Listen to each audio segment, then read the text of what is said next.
Shalom, shalom, shalom. First and foremost, all praises and the honor is due to Yahweh by Hashem Hamashiach wa Malak Yahushai. Secondly, this is Brother Yardan, WFI Detroit, coming back at you with yet another cold cup. And as the title reads, we'll be going over how do I properly keep the Shabbat. Now, this video is primarily for those who may be new into this truth. However, if you're not new, Lord willing, you can remember or learn something across the way in this video. Now, that said, directing my focus back on those who may be new to this truth, it's a lot of information, there's a lot of data consumed. It can be somewhat overwhelming. However, in this book, you find your identity. In this book, you find out how to serve the Lord properly and effectively. Now, that's beautiful.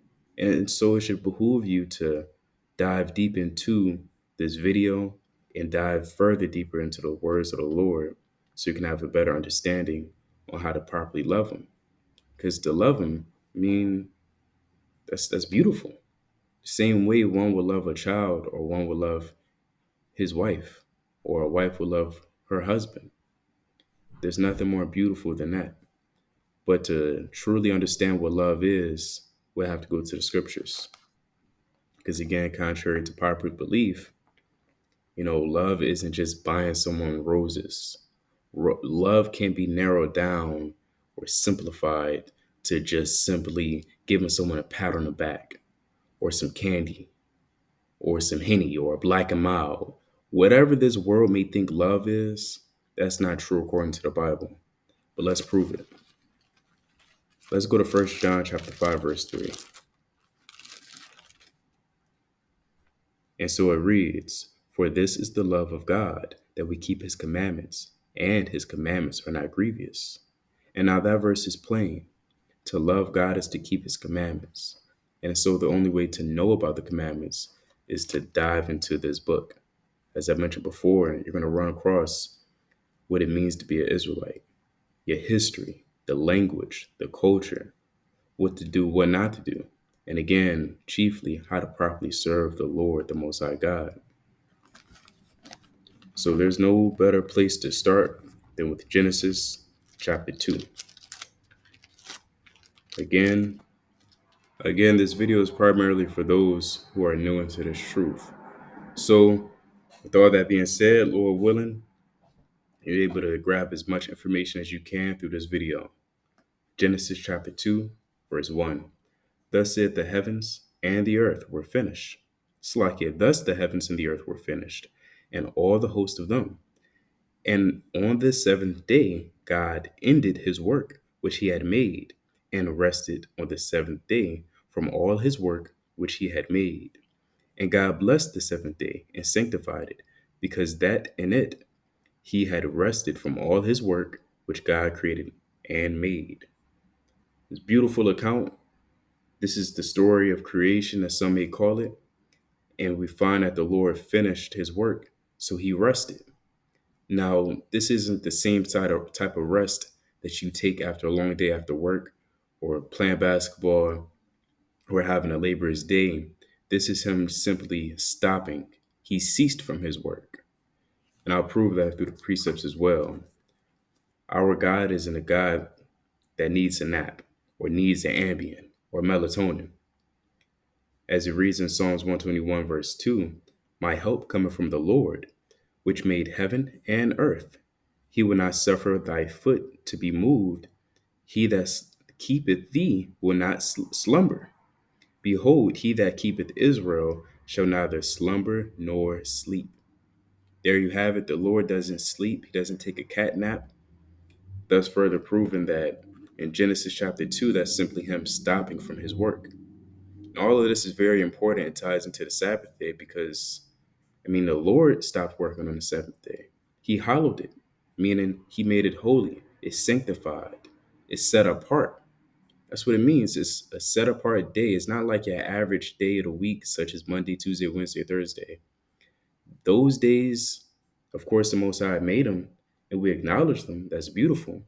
However, he rested on the seventh day, and therefore is holy, because he hallowed it. And he could have did it any way he wanted to. He could have hallowed the second day.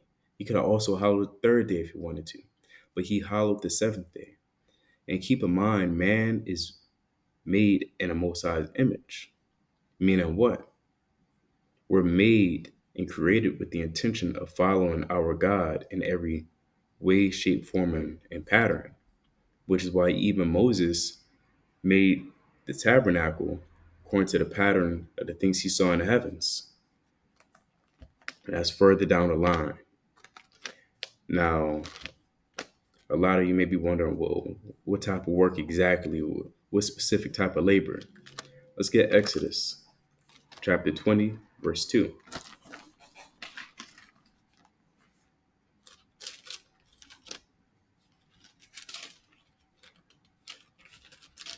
And it reads this. I'll jump further down because as we continue to read 2 on down to 8, it just simply touches on a few of the Ten Commandments. So I'm going to get to the nitty gritty. Verse 8 reads, Remember the Sabbath day to keep it holy. 6 days shalt thou labor and do all thy work, but the seventh day is the Sabbath of the Lord thy God. In it thou shalt not do any work, and will explain what work is. Thou, nor thy son, nor thy daughter, thy manservant, nor thy maidservant, nor thy cattle, nor thy stranger that is within thy gates. For in 6 days the Lord made heaven and earth, the sea, and all that in them is, and rested the seventh day. Wherefore the Lord blessed the Sabbath day and hallowed it. So we see it again, is restated that this seventh day is something so special that he hallowed it. And so we're to keep this Sabbath day as well. The Lord made this Sabbath day for us through the Spirit. Now let's find out what happens when you break this holy day by doing work. Let's find out what type of work this man did in the book of Exodus. I'm sorry, the book of Numbers, chapter 15.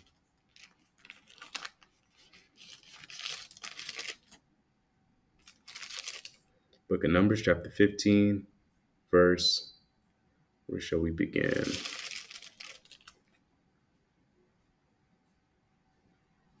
Verse 32.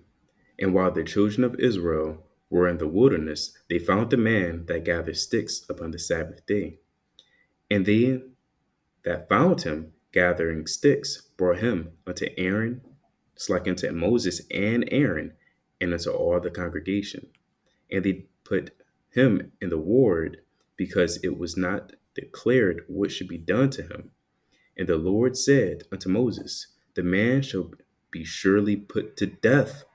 All the congregation shall stone him with stones without the camp. And that was to be done if one was to break the Sabbath day in the ancient world. Now, of course, naturally, we don't pick up stones when someone sins because Yahushua came on the scene and he gave up his life for us, Israel only, Yasharallah, the 12 tribes only. And so now we don't have to stone each other for sins punishable by death, which is beautiful from the Lord. The Lord didn't have to do that, but he sent his own son. So let's jump to the book of Exodus, chapter 16. Exodus chapter 16. Now, the reason why I began with the Genesis, because that's the foundation of the Shabbat. That's the Lord predestined and stated that, this is just something to be done from the beginning. With that, let's jump to Exodus chapter 16, and we'll get verse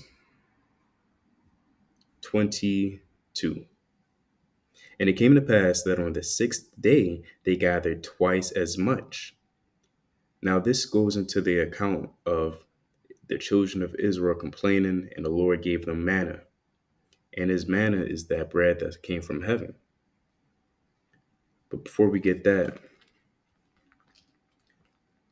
let's get a little bit more background. Let's get the book of Numbers, chapter 11, verse 8. And it reads,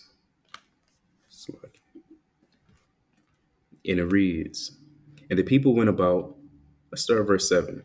And the manna was as coriander seed, and the color thereof as the color of bdellium. And the people went about and gathered it and ground it in mills, or beat it in a mortar, and baked it in pans, and made cakes of it. And the taste of it was as the taste of fresh oil.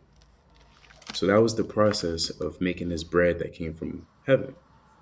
It was a process the same way it naturally takes to make bread. It's a process to it. You got to ground it, you got to beat it, you got to get the upper millstone, another millstone perhaps. You got to put it in there, you got to cook it, and then you got a family. So God knows how much bread you had to make. Nevertheless, let's believe this took a long time, approximately, I believe it says 4 to 48 hours. And so if you were to do these things on the Shabbat, you would have time to dedicate them to the Lord, the Most High God. But let's get that in another translation if that's not clear enough. It's the book of Exodus, chapter 11. Let's get it out of here. No, I'm sorry. Is that it? Let's go back to Numbers 11. I'm all over the place. Yeah, I'll read Numbers 11 and 8. It fell on the camp. This is in the GNT, by the way. It fell on the camp at night, along with the dew. The next morning, the people would go around and gather it, grind it, or pound it into flour, and then boil it and make it into flat cakes. It tasted like bread baked with olive oil. So that's what they had to do. And I like this account in the GNT because it's pretty descriptive. Now, chiefly, you want to begin with the KJV. I know some people may use the GNT just as reference if certain things are a little bit complex in Old English, but as you continue your journey in this truth, gravitate towards this GNT. Let's get this other account in Leviticus, and I'm bringing this out the GNT just for educational purposes and for simplicity's sake. Nevertheless, it does have good verbiage to understand plainly. Exodus chapter 16. Yes. Where should we begin? Exodus chapter 16, verse 18. It still goes into the manner where they measured it. Those who gathered much did not have too much, and those who gathered less did not have too little. Each had gathered just what he needed. Moses said to them, "No one is to keep any of it tomorrow." But some of them did not listen to Moses and saved part of it. The next morning it was full of worms, smelled rotten, and Moses was angry with them. Every morning, each one gathered as much as he needed, and when the sun grew hot, what was left on the ground melted, of course, naturally. Now, this is different. Number 22. On the sixth day, they gathered twice as much food, 4 quarts for each person. All the leaders of the community came and told Moses about it, and he said unto them, "The Lord commanded that tomorrow is a holy day of rest, dedicated to him. Bake today what you want to bake and boil what you want to boil. Whatsoever is left should be put aside and kept for tomorrow." Now that's pretty plain. If there's been any confusion so far, this verse should have sealed the deal because he's telling them that tomorrow is the holy Shabbat, the day of rest. Therefore, what? You bake what you have to bake and do what you have to do so you can fully dedicate your day unto the Lord. As I mentioned earlier, the process of baking bread is very long. It's laborious. It takes a lot of work. You sweat in the kitchen. And imagine if they had to go gather it, which is already off on the Shabbat, because we saw what happened to that man gathering sticks. And so, as far as work goes, you cannot cook on the Shabbat. You can't cook. Neither can you do a whole bunch of garden work and yard work. That's very similar to what that man did picking up sticks. Now he could have picked up those sticks for cooking, or maybe he wanted to fortify his house. Perhaps he just wanted some sticks. I mean, We saw what happened to him. It was a sin. Now, no, you're not going to get stoned for picking up sticks, but the Lord will judge you if you're willingly breaking the Shabbat, according to Hebrews 10 and 26. You don't want to willfully sin. That's not sincere. That shows that you really don't love the Lord. Now, moving forward, I want to touch on. Well, before we do, actually, let me keep reading. Let me keep reading. No, that's all I wanted. So, moving forward, another form of work is buying. Now, you may be telling yourself or saying, "Whoa, why can't I buy? I'm not doing anything laborious." Well, other people have to do something laborious. If you want to buy something, that means another person or entity is required to bring in a burden. Now, the Lord spoke chiefly about bringing in burdens into your house. That's something that's not to be done on the Shabbat. And for that, we're going to travel to the book of Nehemiah, chapter 10. Before we do, no, let's get to it. There's a million precepts jumping through my head. Nehemiah chapter 10,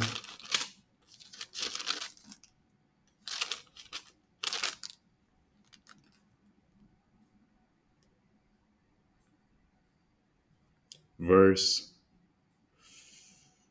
29. They clave unto their brethren, their nobles. See, let's start at 31. Getting to the point. Let's get the crux of it. And if the people of the land bring ware or any victuals on the Sabbath day to sell, that we would not buy it of them on the Sabbath or on the holy day, and that we would leave the seventh year and the expectation of every debt. And so, although the Lord didn't explicitly state don't buy in Exodus chapter 20, I mean, first of all, he doesn't have to.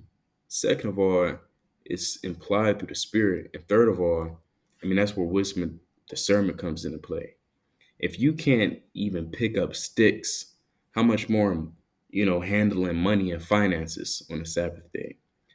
There's things that aren't to be done. And the book doesn't end with Deuteronomy. It doesn't end with the Torah. It doesn't even end with Malachi. I mean, the whole entire Bible is from Genesis to Revelation. You have to remember, though, every word of God is pure. And therefore, these words are to be taken account in how we keep the Sabbath day, the Shabbat.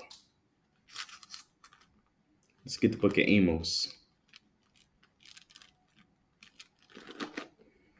chapter 8, verse 5. And the Lord, God of hosts, that's 9 and 5. Amos 8 and 5, saying, and this is going into the minds of the wicked Israelites. Now, remember, wickedness has no expiration date. In the midst of Israel, actually, until the Lord comes back. But the point is, Israel has always been wicked for a very, very long time. It reads in Amos chapter 8, verse 5, saying, when will the new moon be gone, that we may sell corn, and the Sabbath, that we may set forth wheat, making the ephah small, and the shekel great, and falsifying the balances by deceit. And so it was in the hearts of Israel to wonder, when is the new moon over, which is a holy day, a set apart day, a day of rest, if you will, and righteousness. When is the new moon over that we can buy and sell? They knew better not to buy on a Shabbat, but they were just anticipating on doing some type of crafty work that involved buying, that they had to ask themselves, kind of just itching. When is it over? When is it over? I mean, they're not really dedicating the day unto the Lord. They're not really serving Him. You can't serve the Lord if you just want the Sabbath day to be over so quickly. Just keep looking at your watch. Ah, Sabbath over. When is it over? That's not sincere. You want to really partake into this holy day. The Lord didn't have to give you a seventh day of rest. Esau don't give you no days off. But the Lord gave you a seventh day off among many high holy days. But here you are just waiting for the new moon, just waiting for the new moon to be over, waiting for the Sabbath day to be over, just so you can buy some damn shoes. So with that, I want to get Amos chapter 8, verse 5 again, but in the GNT. And we'll read down to verse 6.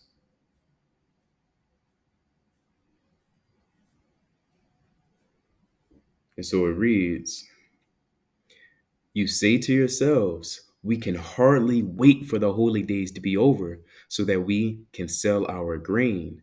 When will the Sabbath end so that we can start selling again? Then we can overcharge, use false measures, and fix the scales to cheat our customers." Business owners, when it came to buying and selling in the ancient world, you have merchants, and you weigh things in the balances, which is nothing but a scale, a metal scale, or some sort of whatever instrument it was made out of. It was used to kind of measure money and measure the price of certain objects. And somehow, I don't have this knowledge. If you know something, drop it in the comment below. But somehow they kind of tinkered with it and falsified the balances. Verse 6, when can we sell worthless wheat at a high price? We'll find some poor who can't pay his debts, not even the price of a pair of sandals, and we'll buy him as a slave. Now, these are all, yes, it's all wicked, of course, but buying and selling isn't off except it lands on a Sabbath day. And that much these people knew. That much Israel knew, which is why they again stated, when is the Sabbath day over that we can buy and sell? And it doesn't matter ultimately if it's labors to you or not. The Lord said don't do it through the Spirit. We know not to do it. Not even the Maccabees brothers. They didn't, we'll get to it. They didn't give out their spoils until the Sabbath day was over. So far we touched on no land work, right? No picking up sticks, no gardening. No, let me just get my garden hose and no, relax. No gardening your plants outside on the Shabbat. You know, that's just, you got one day to relax. The Lord is telling you to slow down and just stop working. Now we're about to get Second Maccabees. I will make this a two-part lesson due to the depth of this the understanding of how to keep the Shabbat. It's pretty deep. It's simple, but it's deep. I start 25. And took their money that came to buy them and pursued them far. But lacking time, they returned. How did they lack time? Let's find out. For it was the day before the Sabbath, and therefore they would no longer pursue. Because if I haven't mentioned already, the Sabbath day starts at evening. That's when that light outside is, the sun is setting. That's when you see that red, that purplish hue tint on horizon. The Sabbath day began. And so if they were to continue to chasing these men, they would be breaking the Shabbat. What does that also tell you?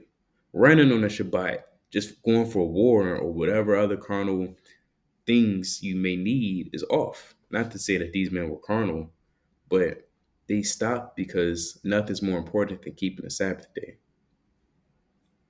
Verse 27. So when they had gathered their armor together and spoiled their enemies, they occupied themselves about the Sabbath, yielding and it's like it, exceeding praise and thanks to the Lord who had preserved them unto the day which was the beginning of mercy distilled upon them.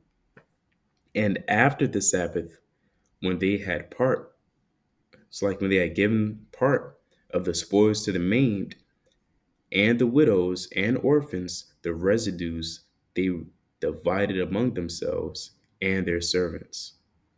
And so our forefathers, they waited until the Sabbath day was over until they gave their spoils and gave out money.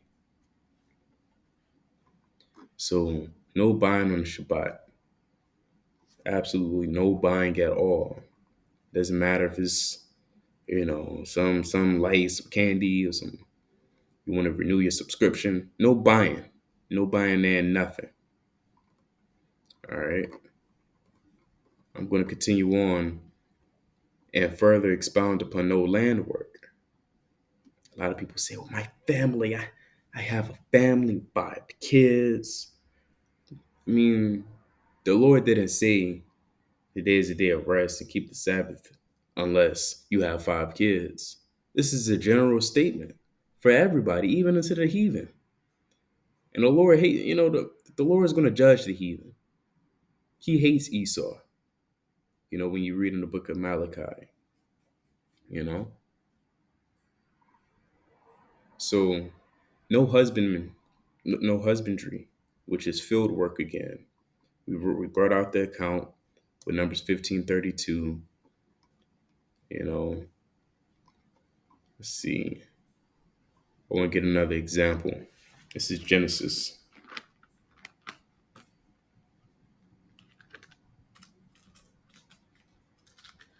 chapter 24. Another form of labor that shouldn't be done on the Shabbat. I want to say that should be done. Another form of labor that shouldn't be done. Now, even in ancient Israel, our women and males had separate roles and duties, even when it came to work, right? Women would typically spin and make fabrics. Not to say man couldn't.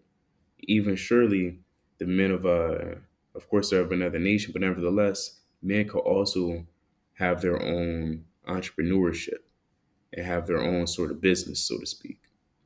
But typically, women, they sewed and they dyed garments, and they also brought water from the well. You read about that in Book of John, the 4th chapter, and the 4th verse on down. But now I'm getting an older account, and Genesis chapter 24, verse, I'll start at verse 12. Verse 11, and he made his camels. This is going into the account of Abraham sending his servant to find a wife for his son Isaac. And he made his camels to kneel down without the city by a well of water at the time of the evening, even the time that women go out to draw water. That's what women did in the ancient world. This is back in Genesis. And that custom was still done and performed even in the book of John. I'll bring up that account.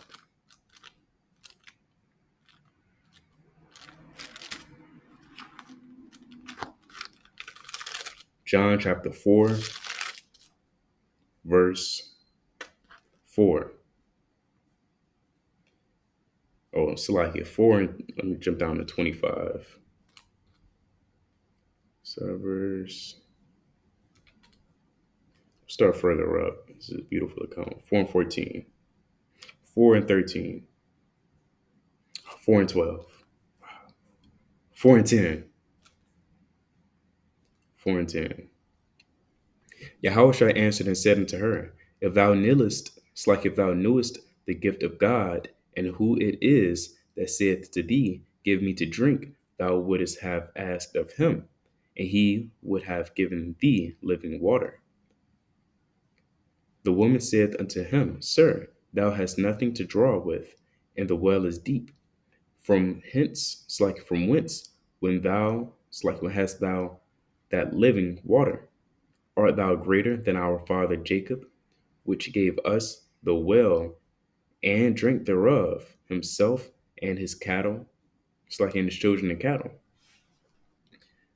Yahushua answered and said unto her, whosoever drinketh of this water shall thirst again, but whosoever drinketh of the water that I shall give him shall never thirst, but the water that I shall give him shall be in him a well of water springing up into everlasting life.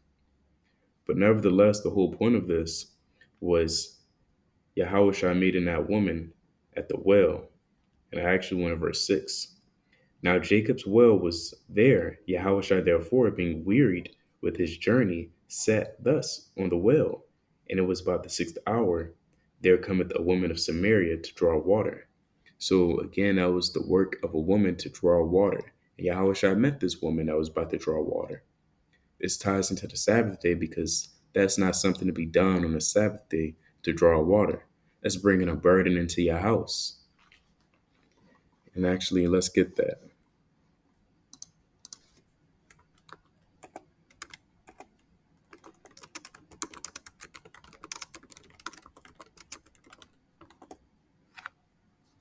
Jeremiah 17 and 21. Jeremiah 17 and 21. Thus saith the Lord, take heed to yourselves, and bear no burden on the Sabbath day, nor bring it in by the gates of Jerusalem, even as they did in the book of Amos. They brought those burdens to the walls so Israel would be tempted to buy. Neither can, not only that, once you purchase that, which is already sin, but if one were to purchase whatever commodities that they're selling, they would take that and bring that into their house, which is them pretty much bringing burdens into their house. And bear no burden on the Sabbath day, nor bring it in by the gates of Jerusalem. And neither carry forth a burden out of your house on the Sabbath day, neither do any work, but hallow ye the Sabbath day as I commanded your fathers. And that account is found in the book of Exodus and Numbers and Leviticus as we read to keep the Sabbath day. Now, again, this isn't meant to be an in-depth breakdown, but more so the simple do's and don'ts on the Sabbath day. Now, I mentioned women. We're going to dive back into them. I want to bring out this other precept that I overlooked in Exodus. Although it should be pretty clear and simple not to cook on the Shabbat. But I want to bring this as well.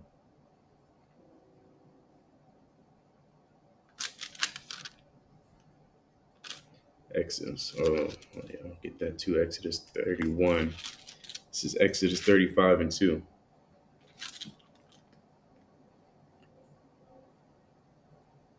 6 days shall work be done, but on the seventh day there shall be to you an holy day, a Sabbath of rest to the Lord. Whosoever doeth work therein shall be put to death. Ye shall kindle no fire throughout your habitations upon the Sabbath day. See how that ties right hand in hand into the Shabbat?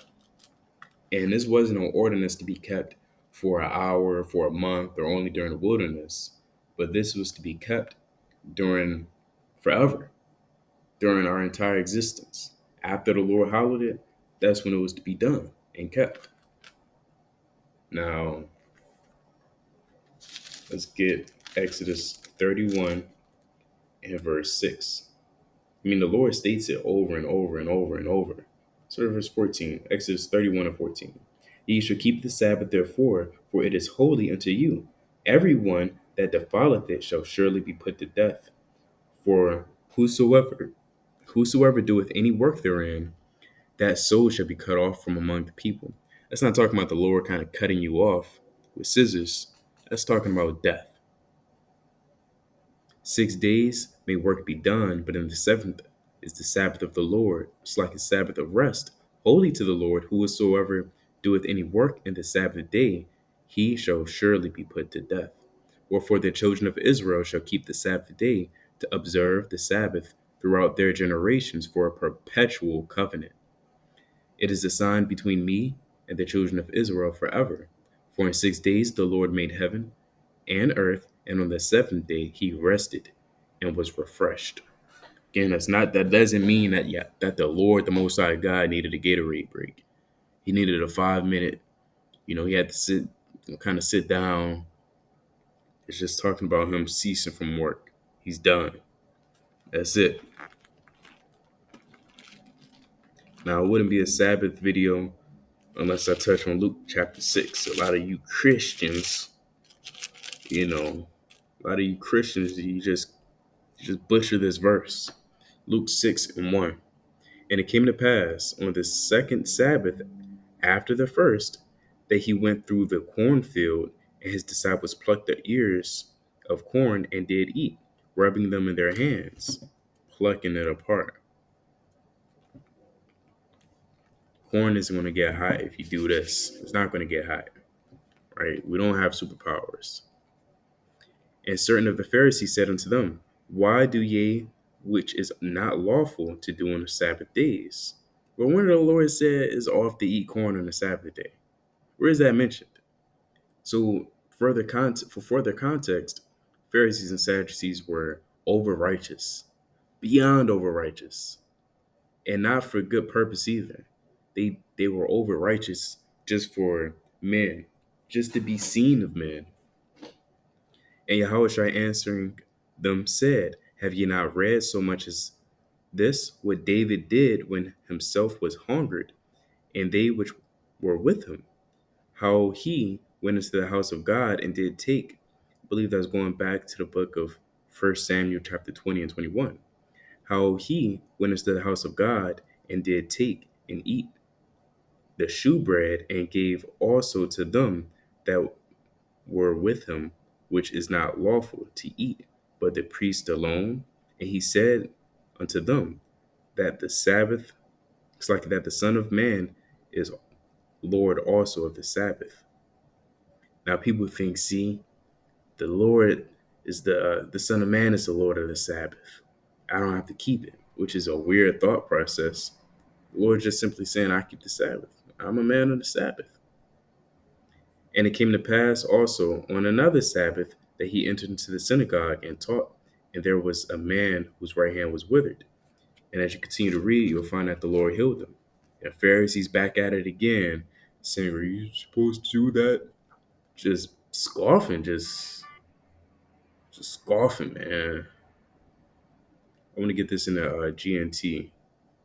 Luke chapter 6, verse 1.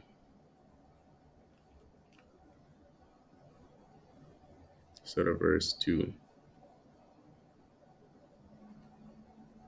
Start of verse 1. Yahushua was walking through some wheat fields on the Sabbath. His disciples began to pick the heads of wheat, rub them in their hands, and eat the grain. Some Pharisees asked, why are you doing what our law says you cannot do on the Sabbath? See how they said our law? Not the Lord's law, but our law. They just made up their own laws, just winging it. So let's keep reading. Yeah, it says the same thing in verse 5. And Yahushua concluded, the Son of Man is Lord of the Sabbath. That doesn't mean we don't keep it anymore. And a lot of Christians say, well, I keep the Sabbath through the Lord. What does that mean? You keep the Sabbath through the Lord? I mean, you just using the Lord as a shield not to keep the Sabbath. Because you can't simply understand the context or perhaps may lack comprehension. The laws were never meant to be done away with. You read that in the book of Matthew chapter 5, verse 17.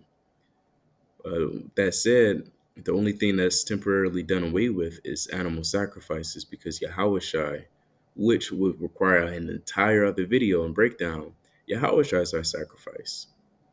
Therefore, we're not required to go to the temple and sacrifice bullocks and lamb and he goats and ewes of the first year. We're not required by the Lord, by the law, to do those things as of this moment, due to Yahushua giving up his life for us, for Yasharallah. Yasharallah is Israel in the Hebrew, and Yahushua is who the world may ignorantly call Jesus the Christ. I want to bring it out. This will be my last verse, Lord willing. This will be Exodus 35 and 25. All right. No sewing, no crochet, no, what else does Israel do? No homework, obviously. Right? That's work. It's in the name. It's a day you can rest. A day you should rest. Exodus 35 and 25. And all the women that were wise hearted did spin with their hands, and brought that which they had spun, both of blue, and of purple, and of scarlet, and of fine linen. And all the women whose heart stirred them up in wisdom spun goat's hair. And that's what the women did. They spun. Spinning is a process. That's the process of which you make garments or fabrics and things of that nature. Beautiful, elegant designs. This is what our forefather used, our foremothers did, which is beautiful. I know I said my last one, but I gotta bring this one out too. I gotta bring out our other righteous forefather, Boaz. Now you can learn more about Boaz in the book of Ruth. Give the book of Ruth, chapter 3, verse 2. And now is not Boaz of our kindred, with whose maidens thou wast? Behold, he winnoweth barley tonight in the threshing floor. Now, if you haven't read Ruth, take time out of your day to read it. It's a relatively short book, beautiful. It's a account of faith in this book as well. And the main reason why I'm pulling this verse is because Boaz was doing work, which is nothing wrong, but you can't do this sort of work on Sabbath day. Just to help Israel with imagery and get it painted in your mind, you can't do any sort of laborer's work. And this is an account of doing work. Behold, he winnoweth barley tonight at the threshing floor. Now, winnoweth or winnowing is the process of separating the grains from the seeds in a husk. And it's tiring because you actually have to have the grain, the seeds, and the husk in one big bag and kind of just do this. Let the air blow away the husk and blow away the husk, the unneeded parts. That's what winnowing is. So you can keep the grains, perhaps the seeds, because the whole purpose of this was to make flour. Let's jump down.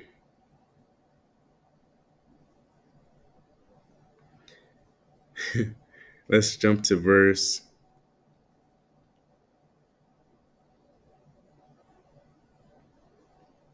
4. And it shall be when he lieth down that thou shalt mark the place where he shall lie. Again, slight for context, this is Naomi speaking to Ruth. And it shall be when he lieth down that thou shalt mark the place where he shall lie, and thou shalt go in and uncover his feet, and lay thee down, and he will tell thee what thou shalt do. And she said unto her, All that thou sayest unto me, I will do. Ruth is receiving advice from Naomi on how to get Boaz to be married with her, to be one. Verse 6. And she went down unto the floor and did according to all that her mother in law bade her. And when Boaz had eaten and drunk, and his heart was merry, he went to lie down at the end of the heap of corn. And she came softly and covered his feet and lay down. And Boaz was tired. He had a long day.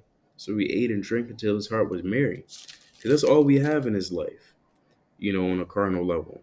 As you read in the book of Ecclesiastes, all we have is, mirth, to eat and to drink and to reap the rewards of our labor. I'm going to get one more, and we'll close out through the Spirit. But yeah, even Ruth herself, she received the gleanings, or gathered the leftovers of what fell or was out in the fields. Because according to the law, I believe in the book of Leviticus 25 on down, you're unable to, if it's your possession, you're unable to just grab more of what fell or what you may have left for a harvest. You have to leave that for the poor and for the widows. And that's exactly what Ruth was doing in this book as well. The reason all these points are being brought out because this is forms of work that can't be done. And each work is a little bit different in its own way, but nevertheless is work. Now, again, as I said earlier, we're not going to get stoned because, physically stoned because Yahweh Shai, we have grace in him. With that said, I do want to mark and note book of Romans chapter 6, verse 23. It'd be more fitting if I begin with 1. What shall we say then? Shall we continue in sin that grace may abound? God forbid. So although we have grace in the Most High God through his son Yahweh Shai, that doesn't mean that we continue to sin. And so it reads in verse 23, for the wages of sin is death, but the gift of God is eternal life through Yahweh Shai HaMashiach our Lord. And we understand what sin is. Sin is the breaking of the commandments. It's a transgression of the law. And we know to love God is to keep the commandments. And so a perfect way of showing that you don't love God is by breaking the commandments. Now, Lord willing, Israel has been edified through the spirit and power of Yahweh by Shem Yahweh Shai. Abba Ratazah, again, you've been edified through the spirit and power of Yahweh by Shem Yahweh Shai, and have a better understanding on how to keep the Sabbath day. With that, Shalom.